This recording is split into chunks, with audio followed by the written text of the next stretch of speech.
اس نے نمیر کو ایک بہت اچھے ریسٹورانٹ میں ملنے کو کہا۔ ہماری پہلی ڈیٹ۔ اس کا مسکراتا ہوا لہجہ مہرماں کو کرنٹ لگا گیا۔ ہاں، گن لے کر آؤں گی، تمہاری فوتگی کی یہی ڈیٹ بن جائے شاید۔ وہ جل کر بولی۔ وہ متاسفانہ بولا، اتنا شوق ہے بیوہ ہونے کا؟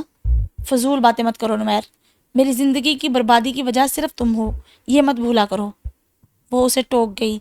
ارادہ اس کی گزشتہ گفتگو کا جواب دینا بھی تھا۔ وہ خاموش ہو گیا۔ تم بتاؤ کتنے بجے تک آؤں میں؟ جگہ طے کر لی ہے تو وقت بھی تم ہی طے کر لو۔ آغا جان تم سے ملنا چاہتے ہیں۔ میں نے انہیں اس ملاقات کے بارے میں نہیں بتایا کیونکہ پہلے میں تم سے ملنا چاہتی ہوں۔ اسے وقت بتا کر مہرماں نے بتایا تو وہ چونکا۔ تم سے کہا انہوں نے؟ ہاں، وہ تم سے پوچھنا چاہتے ہیں کہ شریعت میں کہاں لکھا ہے کہ دادا کی زندگی میں پوتا اپنے حصے کا دعویٰ کر سکتا ہے۔ جب کورٹ میں جاؤں گا تب انہیں پتہ چلے گا کہ پاکستان کا قانون کیا کہتا ہے اس معاملے میں۔ وہ تلخی سے ہنسا۔ اب جب کہ تم تسلیم کر چکے ہو کہ تم نے مجھے بدلہ لینے کے لیے استعمال کر کے زیادتی کی ہے تو یاد رکھنا، تمہیں جائیداد میں سے حصہ ملے یا نہیں، مجھے تم سے طلاق چاہیے۔ مہرماں نے سختی سے کہا۔ نمیر کے اعتراف جرم نے اس کا حوصلہ بڑھا دیا تھا۔ اور اگر میں بہت ہینڈسم نکل آیا تو؟ وہ مسکراہٹ امیز لہجے میں بولا۔ تم پھر بھی ناقابل معافی ہو نمیر افندی۔ مہرماں کا لہجہ پھیکا پڑا تو وہ مزید کچھ کہہ نہ سکا۔ دماغ ٹھیک ہے تمہارا؟ گولی کھانے کا پروگرام ہے کیا؟ سومیا اس کی بات سن کر بدکی۔ نمیر کا انداز پرسکون تھا۔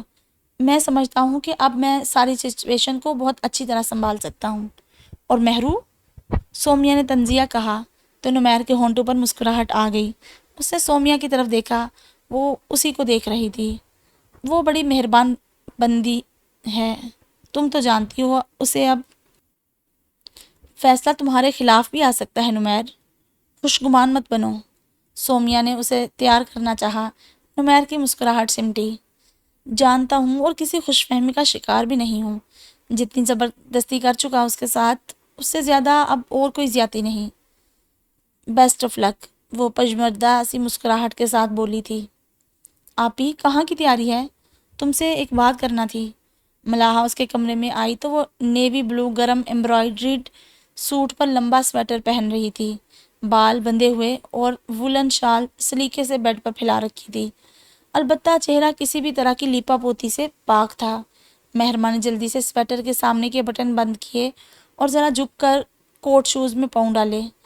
ابھی تو بالکل نہیں ملی، 1 سیکنڈ بھی نہیں ہے میرے پاس، میں آلریڈی 15 منٹ لیٹ ہوں۔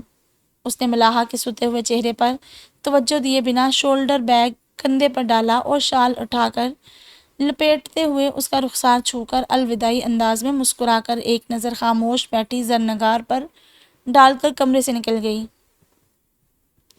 ملاحہ دھم سے بستر پر بیٹھی تو دل رونے کو چاہ رہا تھا۔ کبیر کے ساتھ وہ مقررہ ریسٹورانٹ پہنچی تو ساری بہادری جیسے ہوا میں تحلیل ہو گئی۔ میں یہاں رکتا لیکن موہت صاحب نے آپ کو چھوڑ کر آفس پہنچنے کا کہا ہے۔ کبیر نے معذرت خواہ انداز میں کہا تو وہ دل ہی دل میں اللہ کا شکر ادا کرتی سنجیدگی سے بولی، اٹس اوکے، لیکن واپسی کا جو وقت بتایا ہے اس پر ضرور آ جانا۔ اور سر ہلاتا گاڑی آگے نکال لے گیا تو مہرماں ریسٹورانٹ کے داخلی دروازے کی طرف بڑھی۔ دل سخت پریشان اور ہاتھ پاؤں میں عجیب سی سنسناہٹ تھی۔ یا اللہ سب خیر رکھنا۔ وہ اندر داخل ہوئی، گھبرائی ہوئی ایک نظر سارے ہال پر ڈالی۔ ہر مرد پر نمیر ہی کا شبہ ہوا تو وہ خود کو لتاڑتی آہستہ سے آگے بڑھی۔ ٹیبل نمبر 14، اس نے پاس لپک کر آنے والے بیرے کو بتایا۔ ادھر آئیں میم، وہ مؤدبانہ کہتا اس کے آگے چل پڑا۔ مہرماں کا دل اصل سے دگنی رفتار میں دھڑک رہا تھا۔ اتنی ٹھنڈ میں بھی پیشانی سے پسینہ پھوٹ پڑا۔ وہ اپنے شوہر سے پہلی بار ملنے والی تھی، بلکہ اسے پہلی بار دیکھنے والی تھی۔ ٹیبل خالی پڑی تھی۔ یہاں کوئی آیا نہیں ابھی؟ اس نے اطمینان کی سانس لیتے ہوئے بیرے سے پوچھا۔ جی ایک صاحب آئے ہوئے ہیں، شاید واش روم گئے ہوں گے، وہ بتا کر چلا گیا۔ مہرماں ٹھنڈی پڑ گئی۔ کرسی پر گرنے کے سے انداز میں بیٹھی، بیگ میں موبائل نکال کر ٹیبل پر رکھا، شاید وہ رابطہ کرے۔ اگر آج مجھے نہ ملا تو واجب القتل ہوگا یہ انسان، وہ بھی میرے ہاتھوں۔ وہ انتقامی انداز میں سوچ رہی تھی۔ Excuse me, مہرما نمیر افندی؟ کوئی بم دھماکہ بھی ہوتا تو وہ یوں نہ بھدکتی۔ جیسے اس آواز کو سن کر بری طرح چونک کر آنے والے کو دیکھا۔ سنجیدہ وجیحہ چہرے پر عجیب سے تاثرات تھے، شاید مہرما ہی جیسے۔ وہ ابھی پہلے ہی جھٹکے سے نہ سنبھلی تھی کہ اس نے جیب میں ہاتھ ڈال کر اپنا ID کارڈ نکال کر مہرما کے آگے ٹیبل پر ڈالا۔ نمیر وقار افندی، غور سے چیک کر لو، اصلی ہے بالکل۔ وہ بہت اطمینان سے کہتا اس کے سامنے کرسی پر بیٹھ رہا تھا، بنا کسی ندامت اور شرمندگی کے۔ اور مہرو؟ وہ پھٹی آنکھوں سے اسے دیکھتی، اب کپ کپاتے ہاتھوں سے اس کا ID کارڈ اٹھا کر دیکھ رہی تھی۔ ڈیجیٹل شناختی کارڈ میں دھوکے والی تو کوئی بات ہی نہ تھی، ساتھ اس شخص کی تصویر اور نام، نمیر وقار افندی۔ مہرما کی نظر ڈبڈبا گئی۔ میرے روگ کا نہ ملال کر میرے چارگر، میں بڑا ہوا اسے پال کر میرے چارگر۔ سبھی درد چن میرے جسم سے کسی اسم سے، میرا انگ انگ بحال کر میرے چارگر۔ یہ بدن کے عارضی گھاؤ ہیں، انہیں چھوڑ دے، میرے زخم دل کا خیال کر میرے چارگر۔ فقط ایک قطرہ اشک میرا علاج ہے، مجھے مبتلا ملال کر میرے چارگر۔ میں جہاں درد میں کھو گیا تجھے کیا ملا، مجھے امتحان میں ڈال کر میرے چارگر۔ مجھے اپنے زخم کی خود بھی کوئی خبر نہیں، سونا مجھ سے کوئی سوال کر میرے چارگر۔ تیرا خیال دیکھ کے روئے گا تیرا چارگر، میرا دل نہ دیکھ نکال کر میرے چارگر۔ مہرما ساکت سی اس کا ID کارڈ بے جان انگلیوں کی گرفت میں تھامے بیٹھی تھی۔ ویٹر ٹرے میں انار کے فریش جوس کے 2 گلاس لیے چلا آیا۔ ابھی اور کچھ نہیں چاہیے جب تک میں خود آرڈر کے لیے نہ بلاؤں، وہ ویٹر کو تادیب کر رہا تھا۔ اوکے سر، وہ مؤدبانہ سر ہلا کر چلا گیا۔ تم نے پوچھا تھا کہ کیا میں موہد اور اس کی فیملی کو جانتا ہوں؟ وہ سرد گلاس کو ہاتھ میں تھماتا بہت نارمل سے انداز میں گویا ہوا، جیسے یہ روٹین کی عام سی طے شدہ ملاقات ہو اور مہرما پر تازہ کوئی پہاڑ نہ ٹوٹ پڑا ہو۔ ہاں، بہت اچھی طرح سے، بہت قریب سے۔ وہ رک کر مہرما کو دیکھنے لگا جس کی رنگت سفید پڑ چکی تھی۔ میرا اس کہانی کو سنانے کا مطلب تمہاری ہمدردی حاصل کرنا قطعاً نہیں ہے مہرما۔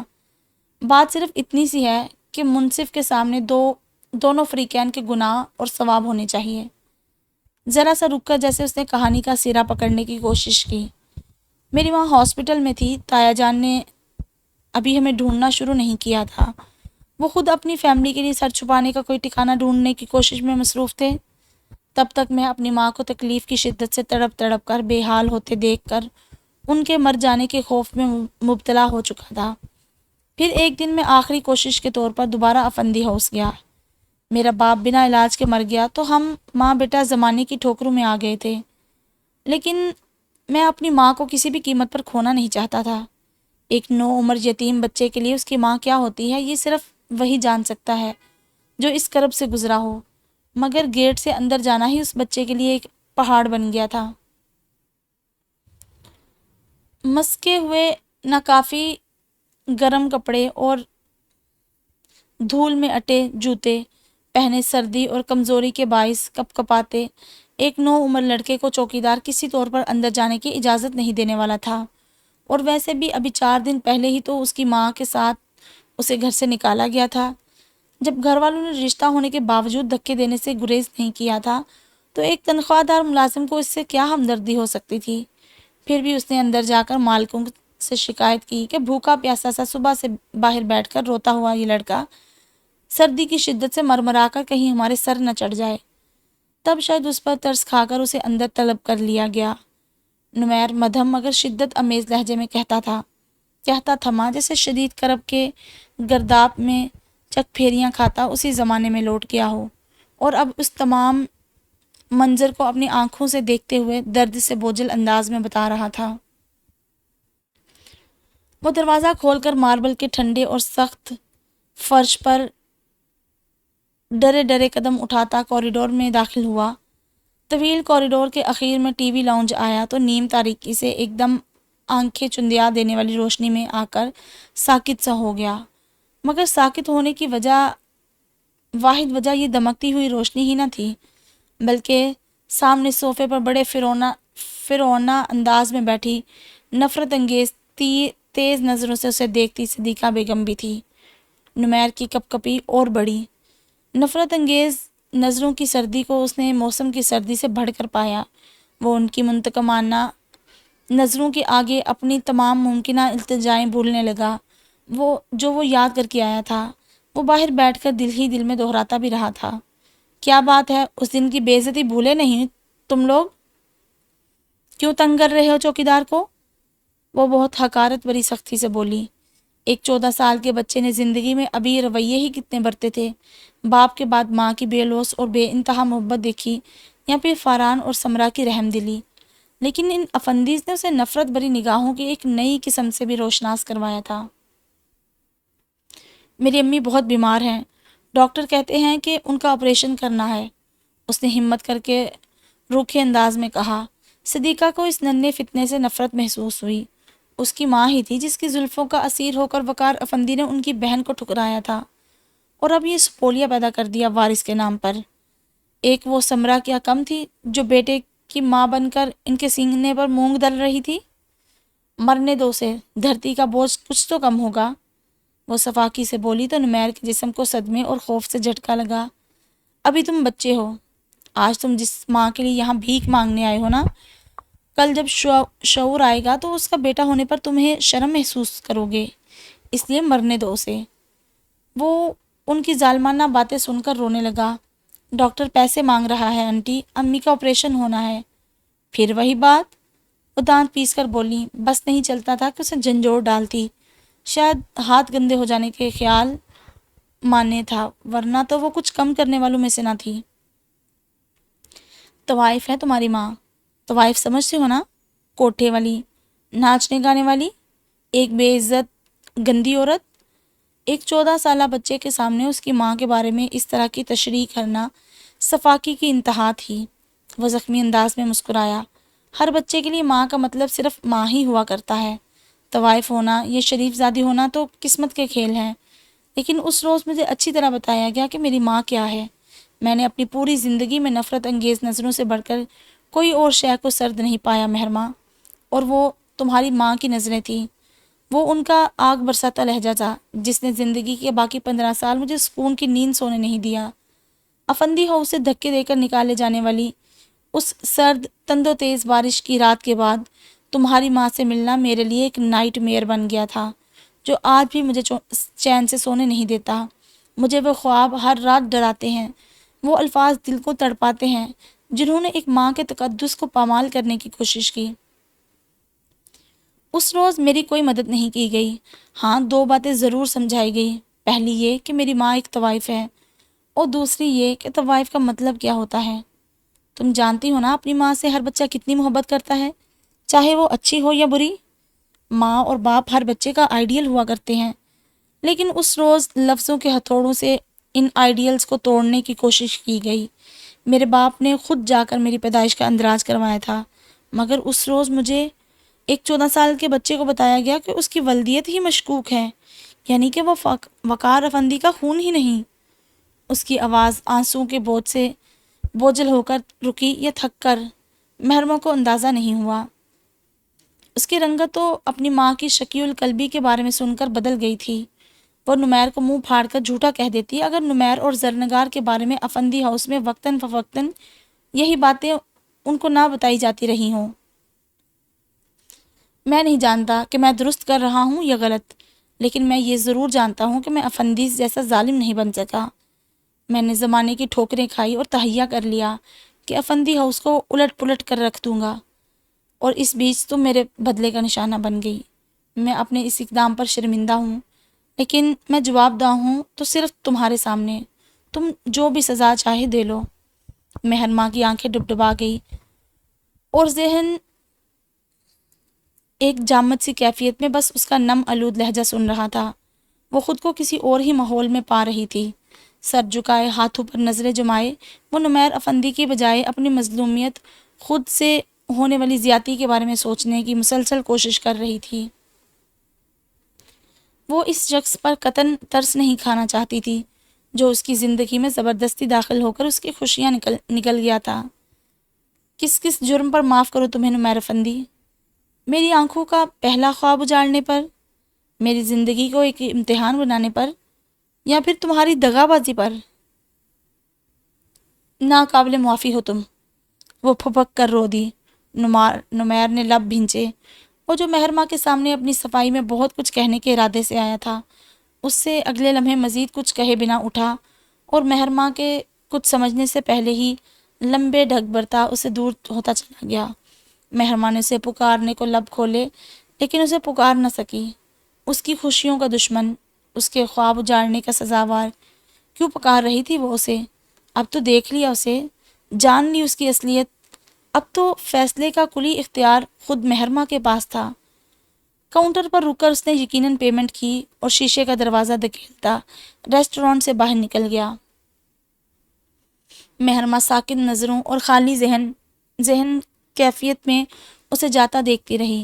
ہتھیلیوں سے چہرہ صاف کرتے ہوئے مستربانہ ادھر ادھر دیکھا۔ نمیر کا آئی ڈی کارڈ بھی غائب تھا۔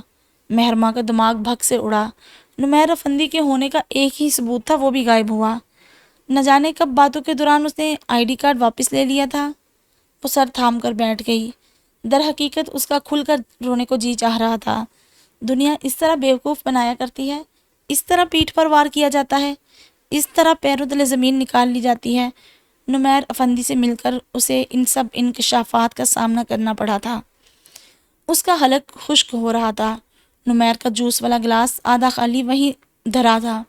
مہرماں نے اپنے گلاس میں موجود یخ جوس 2-3 گھونٹوں میں ختم کیا اور اٹھ کھڑی ہوئی اور اپنا بیگ شانے پر ڈالنے لگی۔ اسی وقت کوئی مہرو کے پاس آ کر کھڑا ہوا تھا۔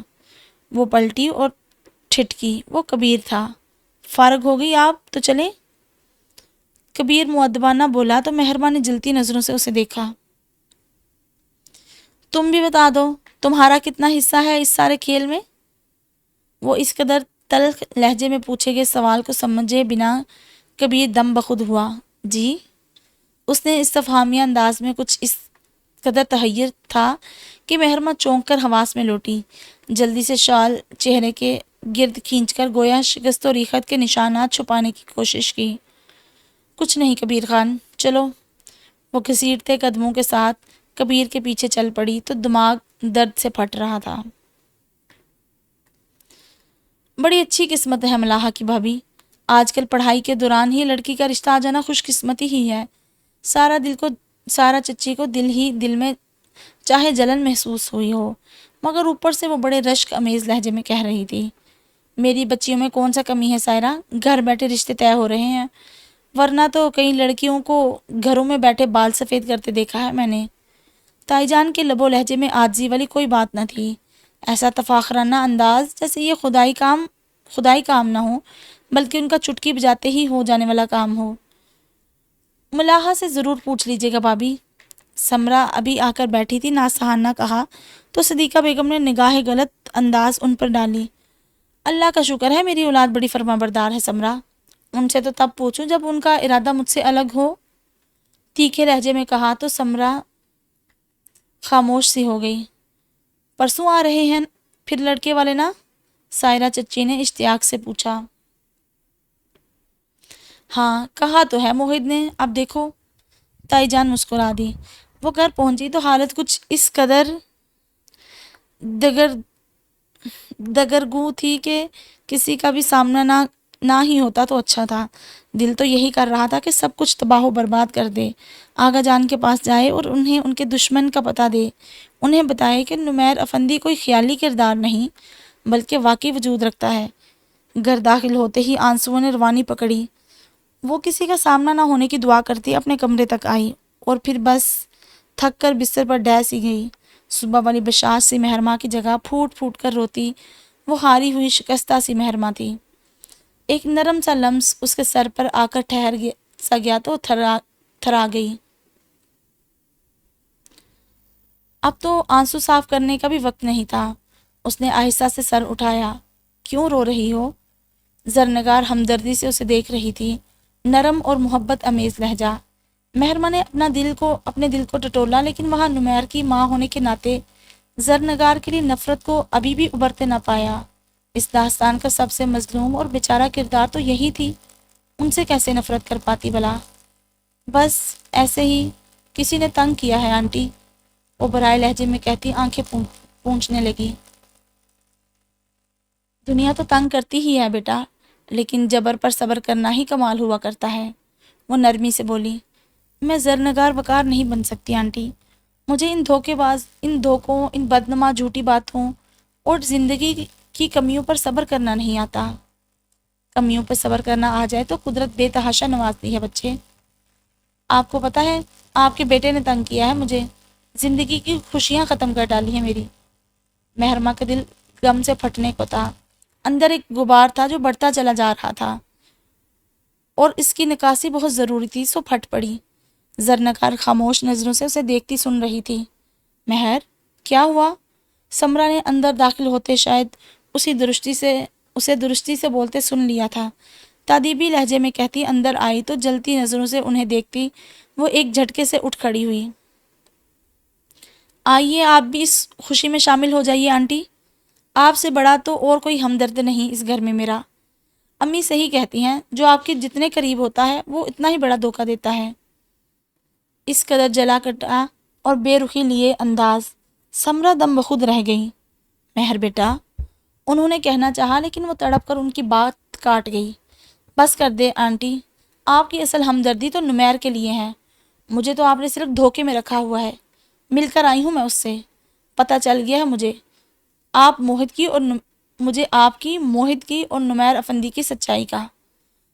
اس نے آخر میں دانت پیسے۔ زندگی برباد کر دی میری آپ سب نے مل کر، اور سب سے بڑا ہمدرد یہاں کون ہے میرا؟ آپ اور آپ کا لاڈلا۔ رو رو کر اس کی آنکھیں لال ہو گئی تھی، مگر دکھ تھا کہ کم ہونے میں ہی نہیں آ رہا تھا۔ آدھا سچ سن کر آئی ہوں مہرماں، باقی کا میں بتاتی ہوں، پھر دفعہ بھی نافذ کر دینا ہم پر۔ سمرا کا تحمل قابل دید تھا۔ مہرماں بے یقینی سے انہیں دیکھنے لگی تو گویا ابھی کچھ اور پردے اٹھنے باقی تھے۔ کبیر سے رابطہ نہ ہونا ان دنوں ملاحہ کے لیے زندگی اور موت کا مسئلہ بنا ہوا تھا۔ وہ مسلسل کال کر کر کے تھک گئی، مگر اس کے دونوں نمبر بند آ رہے تھے۔ آغا جان الگ غصے میں تھے۔ اس روز مہرماں کو گھر پہنچانے کے بعد سے وہ غائب ہوا تو کسی سے بھی رابطہ نہ کیا تھا۔ آ جائے گا آغا جان، زر خرید تھوڑی ہے ہمارا جو بنا اجازت کہیں جا نہیں سکتا۔ ناشتے کے دوران آج آغا جان کو روکھے لہجے میں جواب دیتا موہد بہت عرصے بعد پھر سے ویسا ہی پرانا موہد لگا جو یہاں آنے کے بعد شروع میں لگا کرتا تھا، اکھڑ اور بدتمیز۔ سب کے ساتھ آغا جان بھی متحیر ہوئے۔ زر خرید ہی سمجھو، اس کے آبا ہمارے ہاں رہن رہے ہوئے ہیں برخوردار۔ کھنکار کر خود کو پر اعتماد کرتے آغا جان نے بہت زام سے کہا۔ ملاحہ کا دل کسی نے مٹھی میں بھینچ لیا، ناشتہ زہر لگ رہا تھا۔ یہ وہ دور نہیں ہے آغا جان جب انسانوں کو غلام بنا لیا جاتا تھا۔ کبیر اور اس کے والد صاحب آپ کی اور آپ کے خاندان کی جتنی خدمت بنا کسی صلے کے کر چکے ہیں، اس کے بدلے میں ان کا سارا قرض سود سمیت ادا ہو چکا ہے۔ وہ شانے اچکا کر اس قدر طمانینت سے کہہ رہا تھا کہ آغا جان کو یقین نہ آیا کہ یہ وہی موہد تھا جو پچھلے کئی ماہ سے ان کی ہاں میں ہاں ملا کر ان کا اعتماد جیت چکا تھا۔ تم ابھی بچے ہو میری جان، ان معاملات کو نہیں سمجھتے، انہوں نے بات ختم کر دی تھی۔ تم ذرا اس کی فائل نکال کر بھیجو میرے پاس، میں دیکھتا ہوں اس کا کیا کرنا ہے۔ وہ فائل تو میں اسے کب کی واپس کر چکا ہوں آغا جان۔ وہ ناشتہ ختم کر کے اب نیپکن سے ہاتھ صاف کرتا پرسکون انداز میں ان کو دیکھ رہا تھا۔ آغا جان کو اعصابی جھٹکا لگا۔ سہیل افندی نے جتاتے انداز میں باپ کی طرف دیکھا، مگر وہ موہد کی طرف متوجہ تھے جو اب آفس جانے کے لیے اٹھ چکا تھا۔ سبھی کو موہد کی خودسری اچھی طرح محسوس ہو رہی تھی۔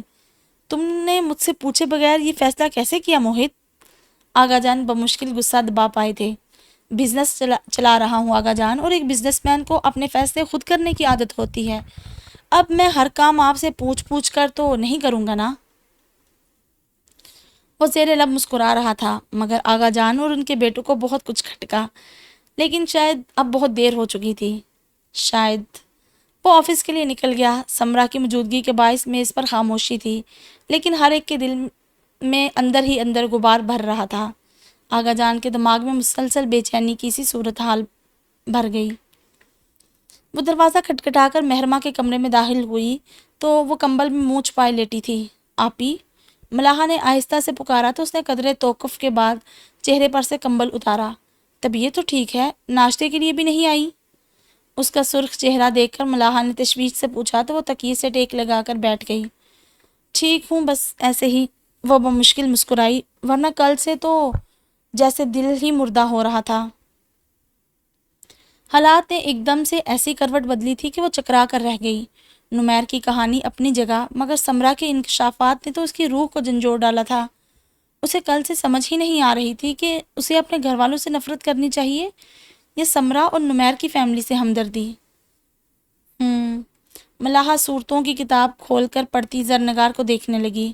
ہلکے آسمانی رنگ کی گلابی کڑھائی والی شال اوڑھے وہ پرسکون سی تھی، جیسے دنیا سے کوئی غرض ہی نہ ہو۔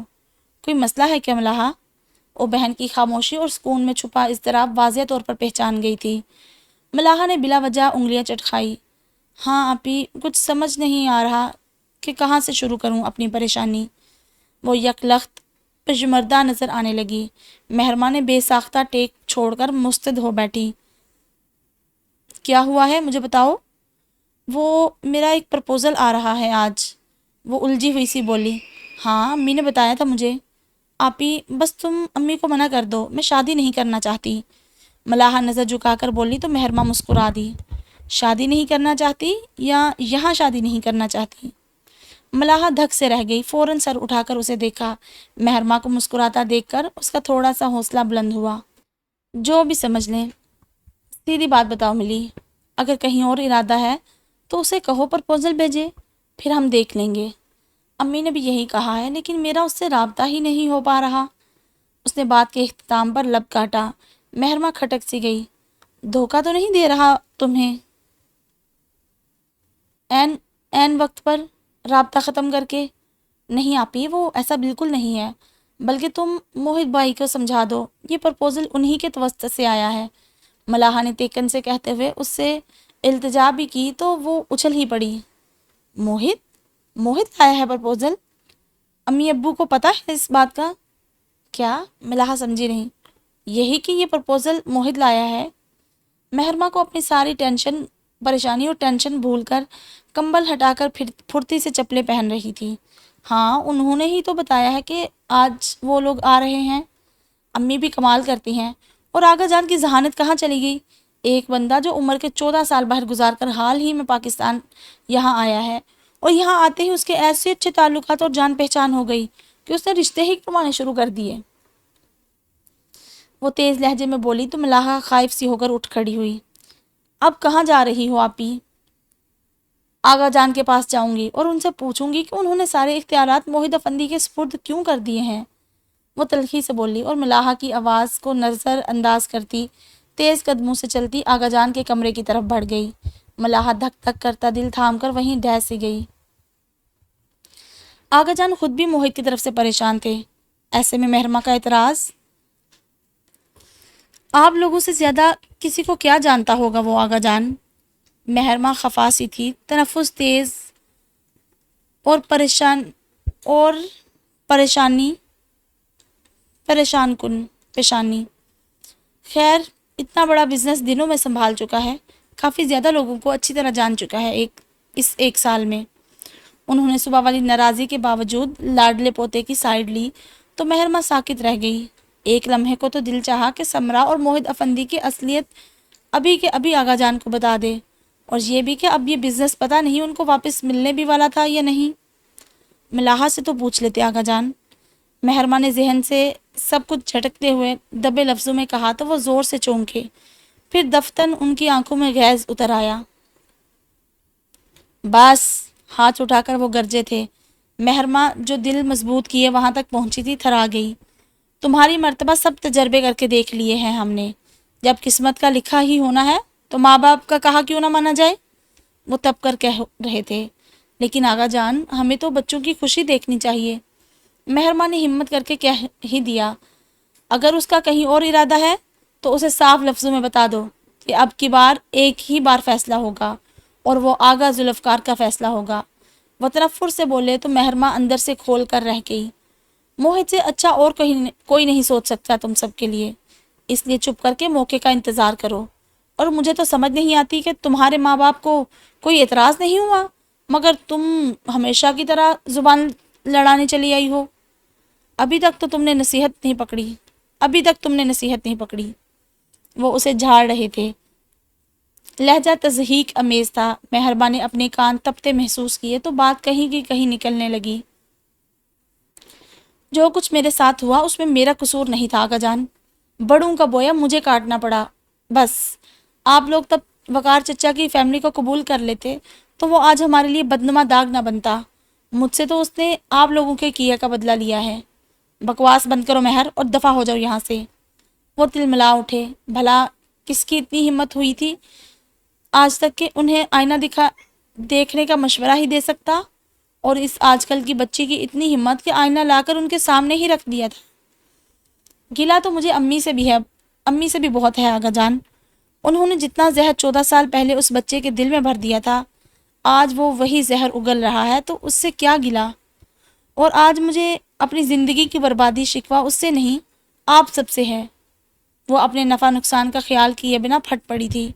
آقا جان کا چہرہ خطرناک حد تک لال ہو گیا۔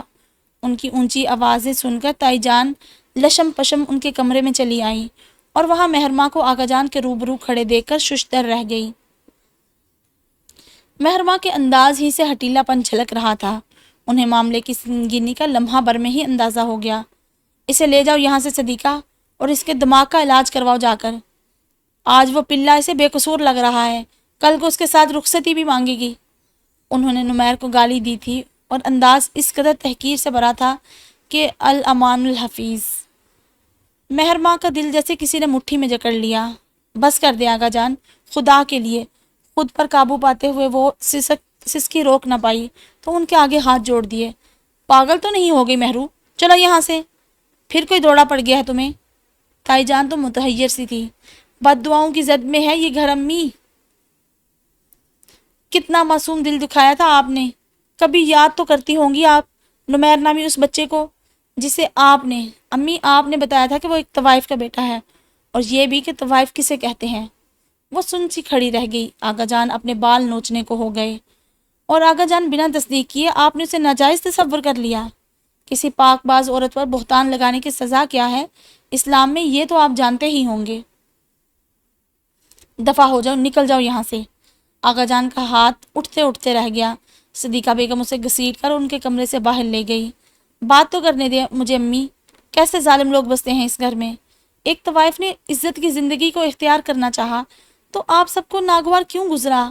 صرف ایک باعزت چھت ہی تو مانگی تھی اس نے، اور کیا قصور تھا اس کا؟ وہ چیختی چلاتی ان کے ساتھ گھسیٹتی جا رہی تھی۔ انہوں نے اسے لاؤنج کے صوفے پر پٹخا۔ اس کا دوپٹہ پیروں میں رل رہا تھا۔ تائی جان کا چہرہ غم و غصے سے سرخ ہو گیا۔ کیا بکواس کر رہی ہو؟ کس سے سنا یہ سب؟ اپنے شوہر کے منہ سے سنا ہے یہ سب امی۔ اس کی آنکھوں میں نظریں گاڑ کر بے باکانہ نڈر انداز میں کہتی وہ گویا ان کا کلیجہ ہی تو چبا گئی۔ آپ نے ایک گھر تباہ کر دیا امی، اجاڑ دیا۔ ان کا ہاتھ بے اختیار اٹھ گیا اور مہرماں کے چہرے پر نشان چھوڑ گیا۔ اس کا چہرہ ایک جھٹکے سے مڑا تو پیشانی صوفے کی لکڑی سے بری طرح ٹکرا گئی۔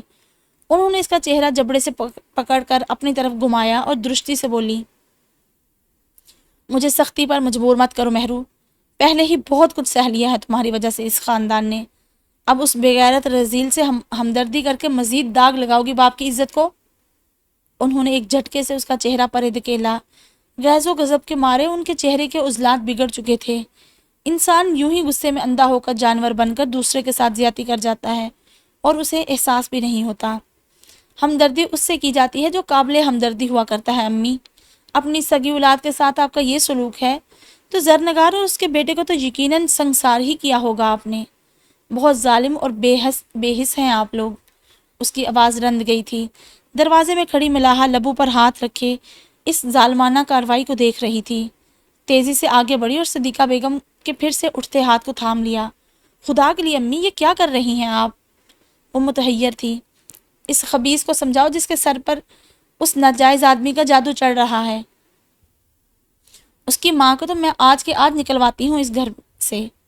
ان کے منہ سے کف چھوٹ رہا تھا، لیکن یقین ہی نہ آتا تھا کہ یہ سب بکواس مہرو کے منہ سے سن رہی ہیں۔ ایک طوائف کے بیٹے سے ہمدردی ہو رہی ہے اسے، کہاں ہم اور کہاں وہ؟ ارے موری کی اینٹ محل میں لگا لیتے ہیں کیا؟ اٹھو آپی، اپنے گھر چلو، یہاں تو انسان بستے ہی نہیں۔ بڑبڑاتے ہوئے اس نے مہرماں کی پیشانی پر پڑے نیل پر اپنا دوپٹہ دوہرا کر کے رکھتے ہوئے اسے زبردستی وہاں سے اٹھایا اور لے کر ان کے پورشن میں چلی گئی۔ صدیقہ بیگم وہیں صوفے پر ڈھہ گئی۔ در حقیقت وہ اندر سے ہل کر رہ گئی۔ برسوں پہلے کا کرم لوٹ کر ان کے پاس چلا آیا تھا۔ ملاحہ کا دل اسے دیکھ کر دکھ رہا تھا اور وہ بے حس بنی بیٹھی تھی۔ میری وجہ سے تم کیوں لڑی سب سے آپی؟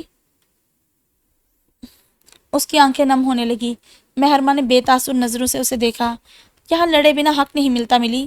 مجھے تو پتہ ہی نہیں تھا کہ افندی ہاؤس میں کس قدر ظالم لوگ بستے ہیں اور اس گھر کی بنیادوں میں کس کس کے ارمانوں کا لہو ڈالا گیا ہے۔ کتنی سسکیاں اور کتنے بین لپٹے ہیں ان در و دیوار کے ساتھ۔ مجھے تو پتہ ہی نہیں تھا، اور آج حق بات کی تو یہ صلہ ملا۔ تو اندازہ کرو وقار چچا اور زرنگار آنٹی کے ساتھ کیا سلوک کیا ہوگا۔ نمیر افندی نام کا آتش فشاں یوں ہی تو وجود میں نہیں آیا ہوگا نا۔ وہ تھک کر رکی، پھر گہری سانس بھر کر اسے دیکھا۔ تم فکر مت کرو، میں موہت سے بات کروں گی، وہی ہے اس سارے فساد کی جڑ۔ کب آپی؟ کل شام کو وہ لوگ آ رہے ہیں۔ وہ رونے کو تھی۔ دیکھتی ہوں میں، تم پریشان مت ہو۔ مہربان نے لاڈلی بہن کو تسلی دی۔ محبت کا نہ ملنا زندگی کو ویران کر دیا کرتا ہے، اور وہ اس ویرانی سے اپنی بہن کو بچانا چاہتی تھی۔ آغا جان نے زمین کی خریداری کے سلسلے میں چیک موہت کے پاس بھیجا، جو ریجیکٹ ہو کر واپس آ گیا۔ انہیں دھکا سا لگا۔ یہی کہتا تھا میں آغا جان، مجھے اس کی آنکھوں کی چمک کوئی اور ہی کہانی سناتی ہے۔ سہیل افندی چمک کر بولے تو اس بار مبین صاحب کو بھی گلہ ہوا۔ اب آپ ذرا سے بیمار ہوئے تو پاور آف اٹرنی اسے دے دی۔ اس کے سائن کے بنا کوئی چیک کیش نہیں ہو سکتا آغا جان۔ مجھے لگتا ہے ہم سب اپنے پیروں پر خود ہی کلہاڑی مار چکے ہیں۔ از راہ ادب ان کے نام کی جگہ ہم سب کا لفظ لگا لیا۔ انہوں نے ہنکارا بھرا۔ فون لاؤ، میں ابھی بات کرتا ہوں اس سے۔ یہ کیا بے وقوفی، بلکہ بے ادبی کی ہے اس نے۔ سہیل افندی نے جلدی سے اپنے موبائل پر کال ملا کر انہیں تھما دیا۔ جلد ہی وہ لائن پر تھا۔ یہ کیا چکر ہے برخوردار؟ میں نے چیک بھیجا تھا، اس پر سائن نہیں کیے تم نے؟ وہ باروب مگر بظاہر ہلکے پھلکے انداز میں بولے۔ انہیں یقین تھا کہ ان کے بیٹے موہت افندی کے متعلق غلط سوچ رہے تھے۔ جی بالکل آغا جان، لیکن اصول ہر کسی کے لیے ایک ہی جیسے ہوتے ہیں۔ آپ نے چیک کے ساتھ ڈیٹیل نہیں بھجوائی کہ کس مد میں رقم نکلوانی ہے آپ نے۔ وہ مسکراتے لہجے میں کہتا ان کے حساب کو جھٹکا لگا گیا۔ دماغ تو ٹھیک ہے تمہارا؟ وہ دفتن گرائے۔ آپ ہی نے تو کہا تھا کہ میں نے بالکل صحیح اصول بنایا ہے، اور یہ کہ بزنس کو میں جیسے چاہے چلا سکتا ہوں۔ وہ سادگی سے ان کی بات ان کو یاد دلا رہا تھا۔ وہ تو ٹھیک ہے، لیکن سامنے کون ہے یہ بھی تو دیکھنا چاہیے نا۔ ان کا بی پی ذرا نارمل ہوا۔ جی آپ ڈیٹیل بھجوا دیں چیک کے ساتھ، میں پھر سائن کر دیتا ہوں۔ اس نے کسی مصروف بزنس مین کی طرح خود ہی بات ختم فرض کر کے اللہ حافظ کہہ کر فون بند کر دی۔ کال بند کر دی تو وہ لمحہ بھر کو وہ موبائل تھامے کان کو لگائے رہ گئے۔ دونوں بھائی ان کے تاثرات سے ہی بہت کچھ بھانپ رہے تھے۔ انہوں نے موبائل سہیل کی طرف بڑھا دیا۔ آغا جان، اعتبار ایک حد تک ہی کرنا چاہیے۔ کسی کی طرف سے آنکھیں بند کر لینا دانشمندی نہیں ہے۔ موہت جب یہاں آیا تو ہم سب سے متنفر تھا۔ اب بھی اس کے دل میں کیا ہے کوئی نہیں جانتا۔ آپ کیسے بھول گئے کہ کبیر کی جائیداد کی فائل آپ سے بنا پوچھے وہ اسے واپس کر چکا ہے؟ اس طرح تو اس کی ہمت بڑھتی جائے گی آغا جان، اسے روکنا ہوگا، یہیں پر اور پوری طاقت کے ساتھ۔ مبین صاحب نے مشورہ دیا تو وہ پرسوچ انداز میں سر ہلانے لگے۔ موہد سے محبت اپنی جگہ، لیکن دھوکہ دہی کو وہ کسی صورت معاف نہیں کرنے والے تھے۔ وہ ابھی شوز اتار کر سیدھا ہی ہوا تھا جب دھاڑ سے دروازہ کھول کر مہرماں اندر چلی آئی۔ وہ خاموشی سے اس کے باغیانہ تیور دیکھتا رہا۔ یہ کیا ڈرامہ شروع کیا ہے تم نے؟ کون سا رشتہ لائے ہو میری بہن کے لیے؟ کیسا بہترین لڑکا؟ نمیر افندی ہی ہوگا کوئی۔ خون خوار نظروں سے اسے دیکھتے ہوئے مہرماں نے گویا برسٹ ہی مار دیا تھا۔ وہ گہری سانس بھرتا اٹھ کھڑا ہوا۔ مجھ پر تو ترس نہیں آیا اس ڈرامے کو کھیلتے ہوئے۔ براہ مہربانی میری بہن کی زندگی میں زہر مت گھولو۔ وہ سرد مہری سے بولی۔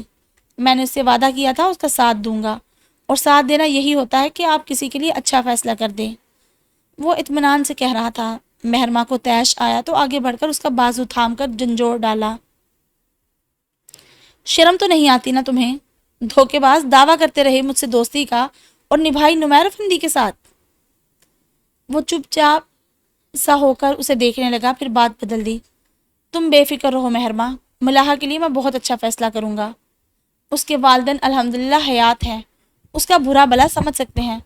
تم ہوتے کون ہو اس کی زندگی کا اس قدر اہم فیصلہ کرنے والے؟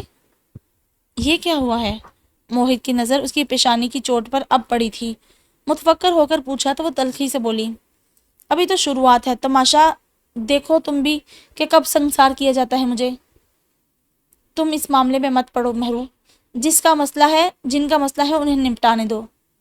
وہ دانتوں پر دانت جما کر بولا۔ مہرماں نے تنفر سے سر جھٹکا۔ میرا تو جرم ہی بہت بڑا ہے نمیر افندی کے نکاح میں ہونا، آدھے پتھر تو میرے نام کے بھی ہوں گے۔ ضبط کرتے ہوئے بھی اس کی آواز بھرا گئی تو موہد کا خود پر سے قابو اٹھنے لگا۔ مہر، بس کر دو ہمدردی کا یہ ڈھونگ، بس۔ وہ رو دی۔ تم تو موہد افندی تھے، تمہارے سینے میں تو نمیر کا دل نہیں تھا، پھر تم نے نمیر کا ساتھ کیوں دیا؟ اور اگر اس کا ساتھ دینا ہی تھا تو میرے اتنے اچھے دوست کیوں بنے؟ میں نے اپنی ہر بات، ہر مسئلہ تمہارے ساتھ شیئر کیا، اور تم میری بے بسی کا تماشا دیکھتے رہے۔ مہرماں پلیز۔ وہ خود کو پتھر بنا رہا تھا، مگر یہ واحد لڑکی تھی جس کے سامنے اس کا دل موم کی طرح پگھلا جاتا تھا۔ جو خود دکھا ہوا ہو وہ دوسروں کو دکھنے سے بچایا کرتا ہے، سب کو دکھی نہیں کر دیتا۔ اور تم نے موہد ہو کر بھی نمیر کا ساتھ دیا، اس کا بدلہ چکایا۔ میں شرمندہ ہوں مہر۔ ہاں، تمہاری شرمندگی میری زندگی کے سارے خواب میرے حسین پر لٹا سکتی ہے، تو جاؤ چین کی نیند سو جاؤ جا کر۔ وہ تلخ ہوئی۔ یہاں بیٹھو، میں دعا لگا دیتا ہوں چوٹ پر۔ موہد کی نظر بھٹک بھٹک کر اس کی چوٹ پر جاتی تھی۔ لعنت بھیجتی ہوں میں ایسی ہمدردی پر۔ ایک چھوٹی سی چوٹ تمہیں دکھائی دے رہی ہے، میرے دل پر، میری روح پر جو چوٹ لگی ہے وہ دکھائی نہیں دیتی تمہیں؟ وہ گرائی تھی۔ موہد نے 2 انگلیوں سے اپنی پیشانی کو مستربانہ چھوا۔ تم ان لوگوں کو منع کر دو ملاحہ کے پرپوزل کے لیے۔ وہ ہٹیلے پن سے بولی۔ نہیں، میں ایسا نہیں کر سکتا۔ وہ قطعیت سے بولا۔ مہرماں متاسفانہ اسے دیکھتی رہی۔ نمیر نے تو بدلہ لینے کے لیے ہمیں برباد کرنے کی قسم کھائی ہے، تم تو اس دوستی کی لاج رکھ لو جو ہمارے درمیان تھی۔ موہد افندی چبا کر اس کا نام لیا تو وہ جتاتے ہوئے بولا۔ موہد افندی نے بھی دربدری کے 14 سال کاٹے ہیں مہرماں افندی۔ تم لوگوں کو بس اپنے ہی زخم دکھائی دیتے ہیں۔ جس کا گھر جل جائے وہ دوسروں کا گھر نہیں جلایا کرتا، لیکن اگر کسی کا گھر جان بوجھ کر جلایا جائے تو پھر آنکھ کے بدلے آنکھ اور ہاتھ کے بدلے ہاتھ کا قانون چلتا ہے محترمہ۔ وہ بھی اپنے حصار میں بند ہونے لگا۔ خوب، ویری ویل ڈن۔ وہ استہزائیہ مسکرائی۔ اچھی طرح کھل رہے ہو تم، جائیداد پر تو ویسے ہی قبضہ کر چکے ہو، اب بتاؤ گھر سے کب نکال رہے ہو سب کو؟ شٹ اپ، وہ بھڑکا۔ اب ظاہر ہے کسی کو عطیہ کرنے کے لیے تو یہ قبضہ نہیں کر رہے ہوگے نا تم؟ اس کا طنز برقرار تھا۔ میرے خیال میں تم یہاں سے چلی جاؤ تو یہ تمہارے ہی نہیں میرے بھی حق میں بہتر ہوگا۔ تم اپنا مطمع نظر اچھی طرح مجھ تک پہنچا چکی ہو۔ وہ بہت تحمل سے بولا۔ سچ کا سامنا کرنا ہمیشہ مشکل ہوا کرتا ہے نا؟ مجھے دیکھو، برباد ہو کر بھی جی رہی ہوں، اپنا مقدمہ خود لڑ رہی ہوں، کسی اور کی زندگی نہیں تباہ کر رہی۔ مہرماں کا لہجہ کڑوا تھا۔ یہ سب باتیں بے فائدہ ہے مہرماں، میں وہی کروں گا جو میرا دل چاہے گا۔ وہ اطمینان کا مظاہرہ کر رہا تھا۔ دل کی اتھل پتھل کو چہرے پر لانا خود کو بے مول کرنے کے مترادف تھا۔ اس بیوقوف لڑکی سے مزید ہمدردی ابس تھی۔ تو پھر تم بھی دیکھنا، میں اب بھی وہی کروں گی جو میرا دل چاہے گا۔ As you wish. دروازہ ادھر ہے باہر جانے کے لیے، تحمل سے کہہ کر موہت نے مؤدبانہ عرض کیا تو وہ دانت پیستی واپس پلٹی۔ جاتے ہوئے دڑام سے دروازہ بند بھی کیا تو وہ متاسفانہ سانس بھر کر رہ گیا، مگر اتنا تو وہ مہرماں افندی کو جانتا ہی تھا، کل سے کسی کو کچھ نہ بتانے والی، کبھی بھی کسی کو کچھ نہیں بتانے والی تھی۔ آپ مجھ سے وعدہ کر چکی ہیں کہ دوسرے پرپوزل پر بھی غور کریں گی، ملاحہ نے ہمت کر کے تائی جان کو یاد کروایا۔ وہ اچھی طرح کبیر کی گمشدگی سے واقف تھی، طمانینت سے بولی، ہاں ٹھیک ہے، ان لوگوں کے سامنے تمیز اور سلیقے سے جاؤ، پھر دوسرے پرپوزل بھی دیکھ لیں گے۔ انہوں نے اسے پچکارا تو ملاحہ کے دل میں ٹھنڈک سی اتر گئی۔ شام کو وہ لوگ ملاحہ کو دیکھنے آ رہے تھے۔ موہت سے تو اچھی طرح وہ خفا تھی۔ وہ دوپہر کو ہی آفس سے آ گیا تو ملاحہ اسے دیکھ کر کترا کر اپنے کمرے کی طرف بڑھی۔ ادھر آؤ، وہ سنجیدگی سے کہتا لانچ کی طرف بڑھا تو ناچار ملاحہ کو اس کی تقلید کرنی پڑی۔ وہ خفا سی اس کے سامنے والے صوفے پر بیٹھ گئی۔ اس کا پھولا ہوا چہرہ دیکھ کر موہت بے ساختہ مسکرا دیا۔ تیاری ہو گئی ساری؟ ہاں ہو گئی، قربانی ہے نا آج میری، وہ چٹک کر بولی۔ اللہ نہ کرے، تم کیا سمجھتی ہو، بھائی بہنوں کے لیے غلط سوچتے ہیں کیا؟ وہ سنجیدہ تھا۔ جب بھائیوں کو بہنوں کے دل کی خبر ہی نہ ہو تو وہ کیا صحیح کر سکتے ہیں بھلا؟ وہ بحث پر اتری۔ ہو سکتا ہے اس سے بھی زیادہ اچھا سوچا ہو۔ موہت ہلکے سے مسکرایا۔ آپ نے میرا ساتھ دینا تھا، لیکن آپ بھی آغا جان بنتے جا رہے ہیں۔ وہ ناراض تھی۔ ہاں آغا جان، اللہ بچائے مجھے اس قدر سنگ دل بننے سے، وہ مضحکہ خیز انداز میں بولا۔ آپ ہی کو دیکھا ہے آپ نے، دل ٹوٹنے کا درد کیا ہوتا ہے، محبت سے بچھڑ جانا کس قدر قیامت خیز ہے، کوئی ان سے پوچھے جو بنا غلطی کے سزا بھگت رہی ہیں۔ ملاحہ کو رونا آ گیا۔ کل مہرماں کے ساتھ ماں کی بدسلوکی نے اس کو ہرٹ کیا تھا۔ موہت مضطربانہ اٹھ کھڑا ہوا۔ تمہارے ساتھ کچھ غلط نہیں ہوگا ملاحہ، میرا یقین کرو۔ اگر تم اس پرپوزل سے مطمئن نہ ہوئی تو صاف انکار کر دینا۔ ملاحہ نے ذرا سی پلکیں اٹھا کر اسے دیکھا اور پھر ہمت مجتمع کر کے بڑا ہی سرسری لہجہ بنا کر پوچھ ہی لیا، کبیر کہاں گیا ہے؟ ڈونٹ نو، موہت نے شانے اچکائے۔ میں نے آغا جان کے پاس اس کی زمینوں کے رہن رکھے کاغذات واپس کر دیے تھے، گھر بھی یہیں کہیں لے لیا ہے اس نے۔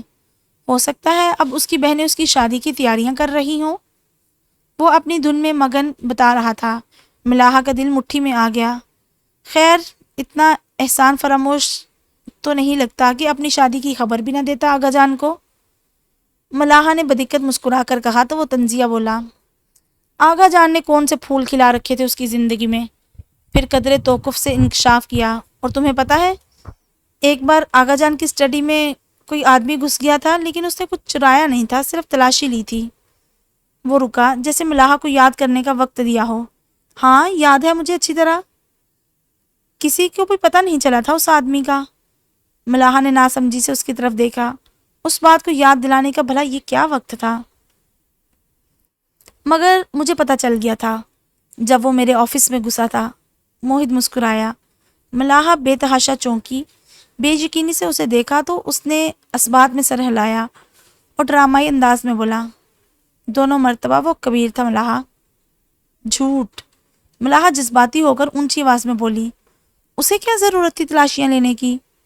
وہ موہت کی الزام تراشی پر ناراض تھی۔ وہ یہی کاغذات ڈھونڈ رہا تھا، جس روز اپنی پراپرٹی کے پیپرز اسے ملتے وہ یہاں سے چلا جاتا۔ ملاحہ اس انکشاف پر دم بخود رہ گئی۔ وہ اطمینان سے گویا ہوا، اور میں نے اسے وہ پیپرز لوٹا دیے۔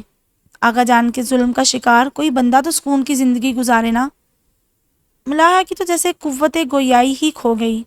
چند لمحے اس کی طرف سے جواب کا انتظار کرنے کے بعد وہ اٹھ کھڑا ہوا۔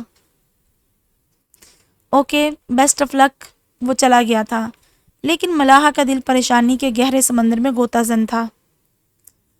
وہ تائی جان کا سوٹ درزی سے لے کر نکلی تو شام ہونے والی تھی۔ ملاحہ کو اس کے ساتھ ہی آنا تھا لیکن تائی جان نہیں مانی۔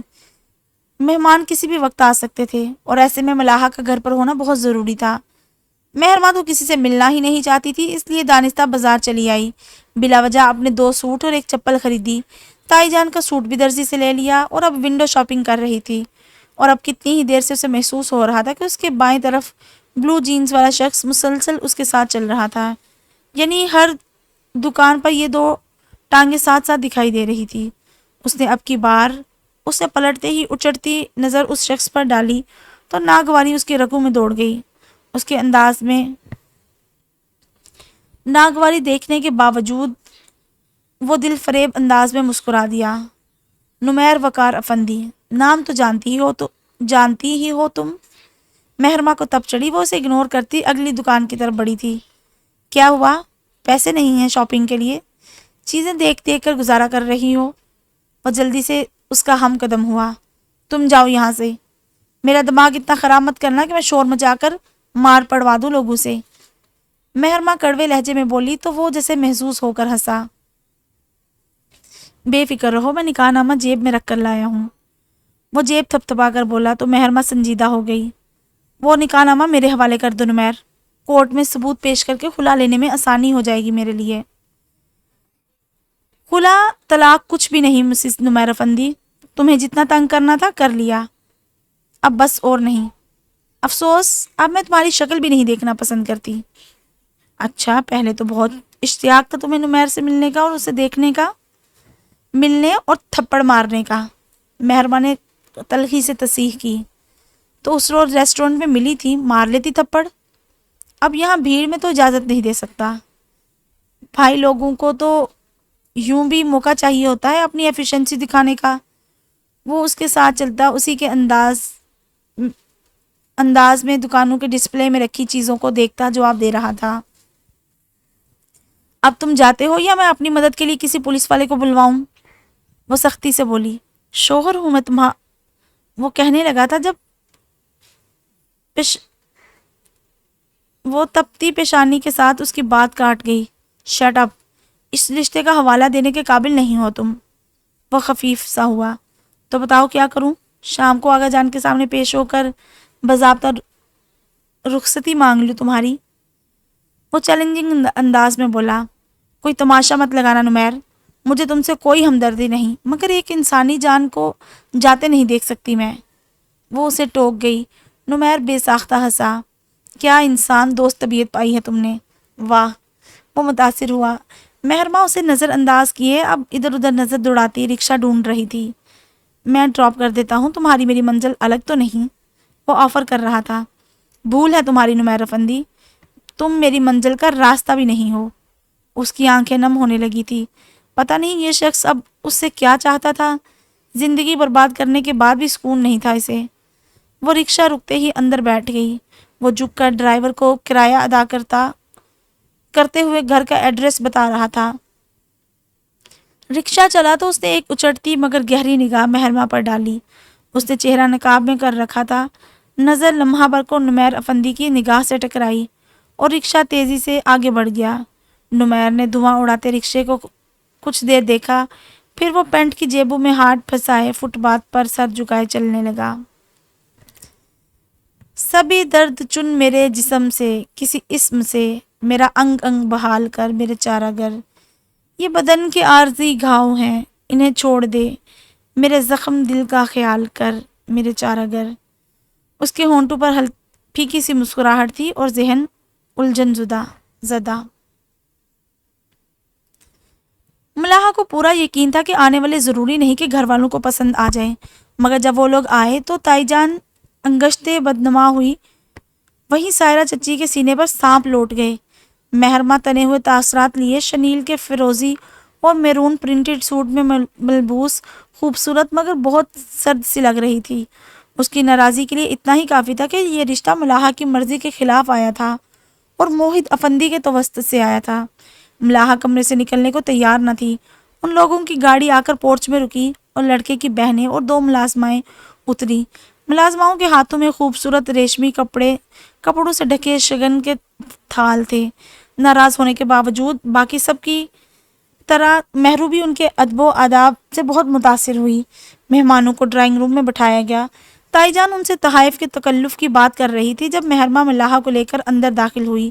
یہ تو صرف شگن ہے اور ہمارے گھر کی روایت ہے آنٹی، ورنہ ہماری ہونے والی بھابھی تو سونے میں تولنے کے قابل ہے ماشاء اللہ۔ ملاحہ کی جھکی پلکوں کو دیکھتے ہوئے چھوٹی بہن بہت محبت سے بولی اور ملازماؤں کو اشارہ کیا۔ دونوں تھالوں پر سے کپڑے سرکے تو سائرہ چچی کا دم آنکھوں میں آ گیا۔ ایک تھال میں کپڑوں کے جگر جگر کرتے کامدانی جوڑے کے ساتھ سونے کا بھاری جڑاؤ سیٹ اور دوسرے میں شگن کے روپے، 100 کے نوٹوں کی 10 گڈیاں ترتیب سے رکھی ہوئی تھی۔ لاکھ روپیہ ہاتھ پر دھرنے چلی آئی تھی وہ ملاحہ کے۔ تائی جان کا سر تفاخر سے بلند ہوا جبکہ مہرمہ کا دل اندر ہی اندر بیٹھا جا رہا تھا۔ ظاہری چکا چوند اگر گھر والوں کی آنکھیں خیرہ کر دیتی تو اس کی بہن کا دل مردہ ہو جانے والا تھا، اور ملاحہ کا دل ایک ہی شخص کو پکار رہا تھا جو اس وقت اس سے کوسوں دور اپنی شادی کی تیاریوں میں بخوشی مگن تھا۔ نہ جانے کتنے ٹکڑوں میں بٹا ہوں میں، اپنے ہاتھ سے خود گر پڑا ہوں، مقابل ہے میرے سارا زمانہ، میں اپنے ساتھ بس تنہا کھڑا ہوں، مٹانے کو مجھے سب مر رہے ہیں، سو یوں ثابت ہوا سب سے بڑا ہوں، نہ کوئی ساتھ تھا نہ ساتھ ہے اب، اکیلا ہوں اکیلا ہی ڈٹا ہوں، کوئی بتلائے کیا بس میں غلط ہوں یا بس حق بات پر ایک میں اڑا ہوں، بنے گی کیا میری پھر ظلمتوں سے، دیا تھا بن کے سورج میں جلا ہوں، دیا تھا بن کے سورج میں جلا ہوں، بن کے سورج میں جلا ہوں، قیامت کیا ہے مجھ کو نہ بتائیے، میں ایسے ہی حادثوں میں پلا ہوں۔ اتباف ابرک۔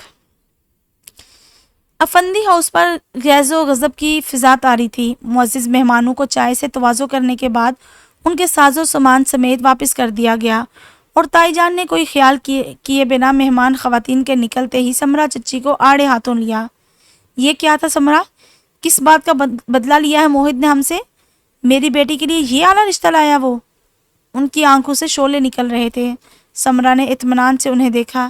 جس گھر میں بیری ہو وہاں پتھر آیا ہی کرتے ہیں بھابھی، اور یہ پتھر کسی مخصوص قسم کے نہیں ہوتے، ہر طرح کا پتھر شامل ہوتا ہے۔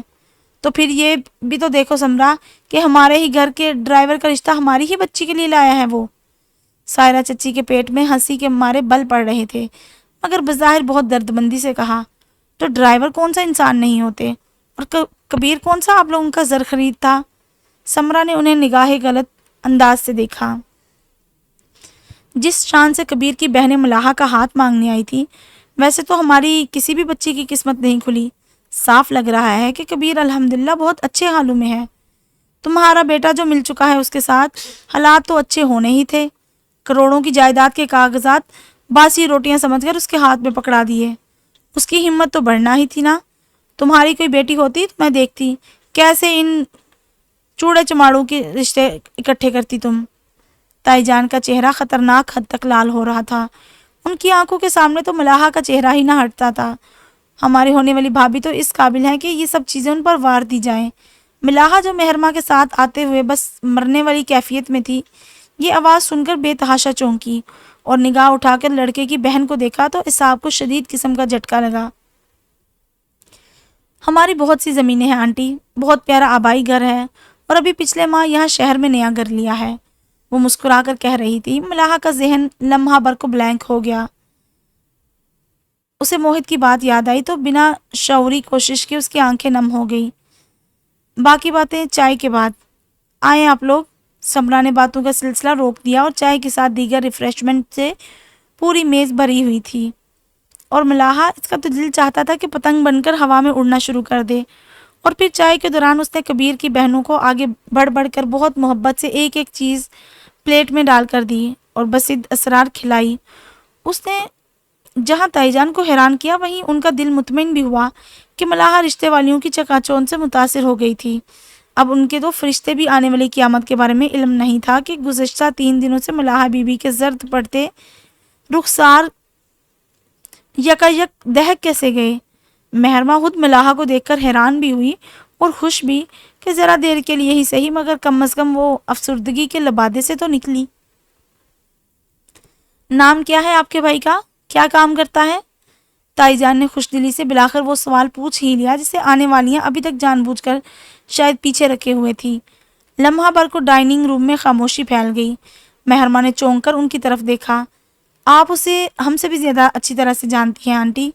کبیر خان نام ہے ہمارے بھائی کا، اور اللہ نے اتنا نواز رکھا ہے کہ فی الحال تو کچھ بھی کرنے کی ضرورت نہیں انہیں۔ وہ مسکراتے ہوئے پر اعتماد لہجے میں بولی، لو جی، ایک چھت تو کیا پورا فندی ہاؤس تائی جان پر گرا۔ مہرماں اور سائرہ چچی پر گویا آن گرا۔ ایک چھت تو کیا پورا افندی ہاؤس تائی جان، مہرماں اور سائرہ چچی پر آن گرا۔ مہرماں نے بے یقینی سے ملاحہ کی طرف دیکھا تو اس کے تمتماتے چہرے کے ساتھ مسکراہٹ دباتے دیکھ کر گہرا سانس بھر کر رہ گئی۔ تو ملاحہ کے دل کی خوشی کا نام کبیر خان تھا، اور یہ بات موہت کو پتہ تھی۔ کبیر؟ وہ جو ڈرائیور تھا ہمارا؟ تائی جان کا چہرہ تاریک پڑا، مگر وہ خود کو بدقت اس جھٹکے سے سنبھال کر بولی تو لہجہ آپ و آپ تضحیک امیز ہو گیا، مگر کبیر کی بہنوں کے چہرے پھیکے نہیں پڑے۔ جی آنٹی، لیکن اب الحمدللہ اسے ایسی کسی نوکری کی ضرورت نہیں رہی۔ وہ مسکرا کر اعتماد سے بولی، لیکن دلوں کے تنگ لوگوں کے دماغ اور سوچ بھی اتنے ہی تنگ ہوا کرتی ہے۔ تائی جان نے انہیں سخت سست سنائی اور ان پر اپنی جاہو حشمت اور خاندانی حسب و نسب کے ساتھ ساتھ کبیر اور اس کے خاندان کی بدحالی کو ان پر اچھی طرح واضح کیا۔ شرم آنی چاہیے تم لوگوں کو، محض ایڑیاں اٹھا لینے سے ہاتھ بڑھا کر چاند کو نہیں چھو لیا جاتا، اس کے لیے قد کا ہونا ضروری ہے۔ مہمانوں کو ان کے تحائف سمیت واپسی کا راستہ دکھا کر اب تائی جان فی الحال سمرا چچی کی گوش مالی کر رہی تھی۔ اس کے بعد آغا جان یقیناً موہت کی کھال کھینچنے والے تھے، جو گھر سے تبھی سے غائب تھا جب مہمان بس آنے ہی والے تھے، اور اس کی وجہ اب سب کو سمجھ آ گئی تھی۔ امی، اب اپنا وعدہ پورا کریں، آپ کا کہا ہوا پرپوزل منظور کر رہی ہوں میں، ملاحہ نے ہمت کر کے کہا تو تائی جان کا دل چاہا اس کے منہ پر تھپڑ مار دے۔ بکواس مت بند کرو ملاحہ، اس موہت کے بچے کی کھال تو آغا جان اتاریں گے۔ مجھے تو یہی سمجھ نہیں آ رہی کہ اس نے ڈرامہ کیا کھیلا ہے ہمارے ساتھ، اور یہ کبیر اس قدر خبیث اور بددیانت نکلے گا، میں نے سوچا بھی نہیں تھا۔ غضب خدا کا، گھر کی عزت پر نظر رکھی ہوئی تھی اس نے، اور اس کا ہاتھ نہ جانے دولت کے کس کنویں میں پڑ گیا ہے۔ ہمیں متاثر کرنے کی کوشش کر رہا ہے۔ وہ تل ملا کر بے حال ہو رہی تھی، کبھی موہت پر غصہ آتا تو کبھی کبیر پر۔ پہلے وہ غریب تھا تو اس کے ڈرائیور ہونے پر اعتراض تھا آپ کو، اب اگر وہ ہماری حیثیت کے اس نے رشتہ مانگا ہے تب بھی آپ کو اعتراض ہو رہا ہے۔ ملاحہ کی آنکھیں نم ہو گئیں۔ مجھے کیا پتا تھا وہ ذلیل انسان ایک کمی کا رشتہ لے آئے گا ہمارے لیے، اور تم بھی ملاحہ کچھ تو دیکھ کر گرتی، انہوں نے غم و غصے سے کہا تھا۔ لیکن آپ نے کہا تھا کہ بکواس کی تھی میں نے، ہر حال میں انکار ہی کرنا تھا میں نے، سنا تم نے؟ وہ چلا اٹھی، لیکن یہ رشتہ تو موہت بھائی کے توسط سے آیا ہے امی، میری تو اس میں کوئی انوالومنٹ نہیں۔ منہ بند رکھو اپنا، ایک بار اسے ہمارے ہاتھ تو لگ جانے دو، پھر حشر دیکھنا اس ذلیل انسان کا۔ ساری عمر ہمارے ٹکڑوں پر پل کر چار کاغذات ہاتھ میں کیا آگے زمینوں کے، ہمارے ہی گھر کا داماد بننے کے خواب دیکھنے لگا ہے وہ نامراد۔ وہ حقارت سے بولی، اس کا کوئی قصور نہیں، یہ خواب اسے میں نے دکھایا ہے امی۔ وہ ایک دم سے بولی تو صدیقہ بیگم کا جلال اود کر آیا۔ ان کے تھپڑ نے ملاحہ کو ہلا دیا۔ مہرماں تیز لہجے میں بولتی اندر داخل ہوئی، بس کر دے اب یہ ظلم کی داستانیں لکھنا امی، ماضی سے نہیں تو حال ہی سے نصیحت پکڑ لیں آپ لوگ۔ اس نے ملاحہ کا سر شانے سے لگا کر تلخی سے کہا تو وہ سرد مہری سے گویا ہوئی۔ تم تو اپنی زبان بند ہی رکھو مہرو، ایک بغیرت تو زبردستی ہمارے خاندان میں شامل ہو گیا تھا، دوسرے کو اپنی مرضی سے شامل کر لیں، اتنا دماغ خراب نہیں ہوا ابھی ہمارا، لے جاؤ اسے بھی یہاں سے، میرا تو تم دونوں کی شکل دیکھنے کو دل نہیں کر رہا، ماں باپ کا نام رول کر رکھ دیا ہے تم دونوں نے، پتہ نہیں ہم کب اس حقیقت کو سمجھیں گے کہ ہمارے حسب و نسب میں ہمارا ایسا کوئی کمال نہیں ہوتا کہ ہم باقی سب کو تقویٰ کی بجائے محض اس کے سٹیٹس کی بنیاد پر پرکھنا شروع کر دیں۔ مہرماں متاسفانہ نظروں سے ماں کو دیکھ کر سرد لہجے میں کہتی ملاحہ کو سمرا کے پورشن میں لے گئی۔ تائی جان دکھتا سر لیے بستر پر گر سی گئی۔ موہت گھر آیا تو مہرما اسی کے انتظار کر رہی تھی۔ پورچ میں وہ گاڑی سے نیچے اترا تو ساتھ ہی مہرما اس کا بازو تھام کر اسے تقریباً گھسیٹتے ہوئے لان کی پچھلی طرف لے گئی۔ کیا ہو گیا ہے؟ کون سی قیامت آ گئی ہے؟ وہ حیران تھا۔ قیامت ہی سمجھو، تم نے جو کام کیا ہے آغا جان اس کے نتیجے میں تمہیں گولی بھی مار سکتے ہیں۔ مہرما نے تلخی سے کہا۔ ایسا کیا کر دیا ہے میں نے؟ موہت نے شانے جھٹکے۔ تم جانتے تھے کہ یہ کبیر کا رشتہ ہے؟ مہرما نے مشکوک نظروں سے اسے دیکھا تو موہت نے نرمی سے کہا، اب میں رشتہ لایا ہوں تو ظاہری بات ہے جانتا ہی ہوں گا نا۔ پھر بھی تمہیں کیسے پتا چلا؟ ملاحہ خود تو نہیں بتا سکتی کہ یہ کبیر ہی ہوگا تمہارا ساتھی؟ مہرما نے طنز کیا۔ اس پر الزام مت لگاؤ، اس کا اس معاملے سے کوئی تعلق نہیں۔ ہاں، پرپوزل ضرور دیا ہے اس نے میرے کہنے پر۔ اب تم یہ سوچ لو کہ آغا جان کے سامنے کیا کہنا ہے جا کر، وہ تو تمہاری کھال کھینچنے کو تیار بیٹھے ہیں۔ مہرما نے اجلت سے کہا، وہ تو خیر میں جانتا ہی تھا، لیکن تمہاری اتنی ہمدردی کا مطلب پوچھ سکتا ہوں؟ اس نے گہری نظروں سے مہرما کو دیکھا تو وہ بدکی۔ شٹ اپ، خبردار جو میرے ساتھ کوئی فضول بات کرنے کی کوشش کی یا اپنے دماغ کو کسی غلط سوچ میں ڈالا۔ میں صرف انسانی ہمدردی کی وجہ سے تمہیں ہوشیار کر رہی ہوں کہ آغا جان کے پاس جاؤ تو ذہنی تیاری کر کے جانا۔ وہ فوراً رکھائی سے بولی، تم کیا سمجھتی ہو اس معاملے میں؟ کیا میں نے کچھ غلط کیا ہے؟ موہت نے مہرما سے پوچھا تو وہ تھکے ہوئے انداز میں مسکرا دی۔ اب اگر ملاحہ اس رشتے پر دل و جان سے راضی ہے تو میں کیا اعتراض کر سکتی ہوں؟ بہرحال کبیر اچھا انسان ہے، خاندانی بھی ہے، میرے خیال میں تو آغا جان کو کوئی خاص اعتراض نہیں ہونا چاہیے۔ موہت بے اختیار مسکرا دیا۔ چلو یہ بھی اچھی بات ہے، کبیر کی سپورٹ میں کافی لوگ ہو جائیں گے، اس طرح آغا جان کو منانے میں بھی آسانی ہوگی۔ کسی غلط فہمی میں مت رہنا، تم آغا جان کو نہیں جانتے۔ مہرما نے اسے ٹوک دیا۔ وہ جو اب اندر کی طرف بڑھ رہا تھا لمحہ بھر کو رکا، چہرہ موڑ کر مہرما کی طرف دیکھا اور تلخی سے بولا، مجھ سے زیادہ اچھی طرح انہیں کون جان سکتا ہے؟ اس ہمدردی کا شکریہ۔ مہرما خاموش رہ گئی۔ موہت دروازہ دھکیلتا اندر داخل ہو گیا تو وہ جیسے حواس میں لوٹی، خود کو کوسا۔ صبح سے خود کو سمجھا رہی تھی کہ موہت سے ہمدردی نہیں کرنی، لیکن بار بار خیال آتا کہ آغا جان سے اتنا بڑا پنگا اس نے ملاحہ کی خاطر لیا تھا، اپنے فائدے کے لیے نہیں، تو وہ بے اختیار ہی اسے ہوشیار کرنے کے ارادے سے روک بیٹھی۔ خود سے الجھتے ہوئے وہ اندر کی طرف بڑھ گئی۔